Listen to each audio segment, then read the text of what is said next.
Good morning, student. This is your SST class, and today we study chapter 16, the Gupta Empire.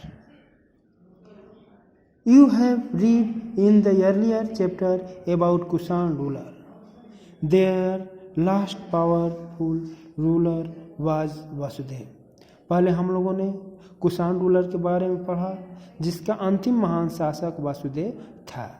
Therefore, there was no larger empire in India for a few centuries. और वासुदेव के बाद भारत में के जितने राज्य थे छोटे छोटे प्रांतों में बट गए थे. एक बड़ा साम्राज्य की स्थापना कई सौ सालों तक नहीं हो पाए. The next large empire was the Gupta empire. अंत में जो सबसे बड़ा महान राजा बना वह गुप्ता एम्पायर बना. It was established by Shri Gupta in 275. यह श्री गुप्ता था जो गुप्त एम्पायर की स्थापना किया था. He was succeeded by his son Ghatotkacha Gupta. और श्री गुप्त के बाद उसका पुत्र घटोत्कच गुप्त राजा बना. He ruled from 280 CE to 319 CE. वह 2080 से 319 तक शासन किया. Important rulers of Gupta Empire. Chandragupta first. He succeeded his father Ghatotkacha in the year 319 and ruled up to 335. एक अंतिम फर्स्ट महान राजा गुप्त एम्पायर का चंद्रगुप्त फर्स्ट था. इसी के समय से गुप्त एम्पायर का हिस्ट्री हम लोगों को पता चलता है, उसके बारे में ज्ञान प्राप्त होता है. He was the first important ruler of this dynasty. It was during this period that the Gupta Empire expanded and their authority was established over almost the whole of India. He assumed the title of Maharaja Dhiraj. और इसी के शासनकाल में Gupta empire लगभग पूरे उत्तर भारत में स्थापित हो गया और उसने सबसे पहले महाराजा धीराज की उपाधि धारण की. चंद्रगुप्त फर्स्ट की मृत्यु के बाद उसका पुत्र समुद्रगुप्त राजा बना. वह भी एक शक्तिशाली राजा था और उसने के बारे में नॉलेज हमको 3 स्रोतों से मिलता है. Inscript of Ashoka pillar Allahabad, Eran edict और कॉइन्स ऑफ समुद्रगुप्त से उनके बारे में पता चलता है.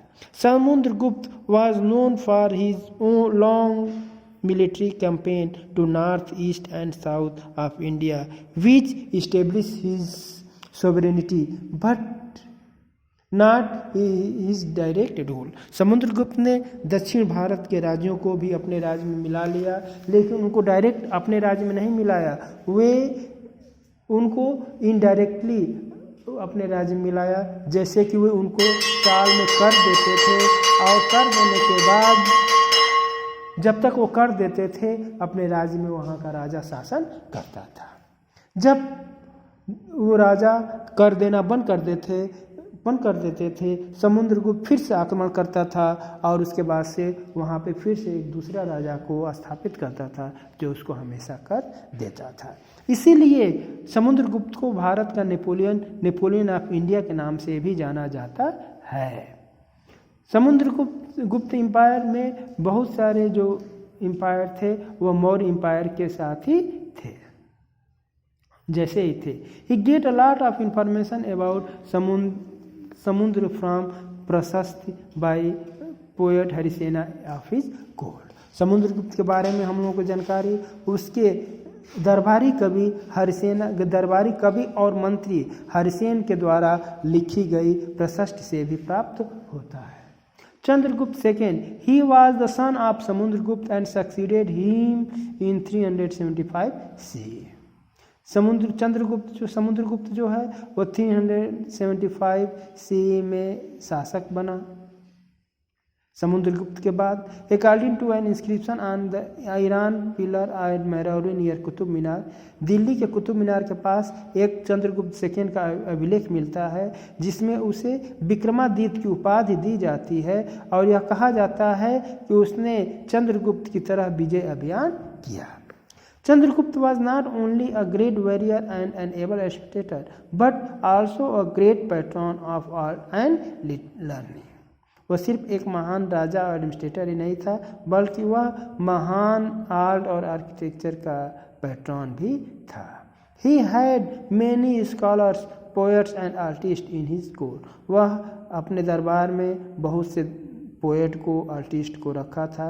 The best 9 were known as the नवरत्न, और उनमें से जो सबसे अच्छे 9 लोग थे उन्हें नवरत्न के नाम से जाना जाता था। Kalidas was a renowned poet of his court, और कालिदास उसके दरबार के सबसे फेमस कवि थे।